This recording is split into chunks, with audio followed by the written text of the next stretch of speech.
துபர்னா அம்மா இட்லி குண்டா வேணா சொல்லிச்சு யார்கிட்டனா காசு ஏமாந்துடாத. டேய் நான் ஏன்டா ஏமாறுறேன்? முச்சாமியா எங்கடா போய் ரொம்ப நாளா ஆளை பார்த்தா? சும்மா வேலை விஷயமா வெளியே போயிருந்தேன். வெளியே வேலைக்கு போட்டு நிறைய படத்தை சம்பாதிச்சு போயிருதா? யோ உன் வேலையை பார்த்துட்டு போயா எங்ககிட்டயே வந்துருவியா? தம்பி நான் எப்பவுமே முன்சாமி நல்லது தான் சொல்லுவேன். டேய் கன்சமியா நீ எப்பவுமே எனக்கு நல்லது தான் பண்ணுவ. சரி நான் போறேன்டா.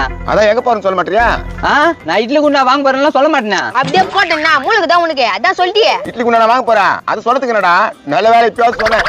நான் கன்சமியா எதனா தெரிஞ்ச கடை இருக்குதானா? திருப்பி அவங்க போய் கேக்குறான் பாரு. யோ வாயா போய் இட்லி குண்டா வேணாலாம்.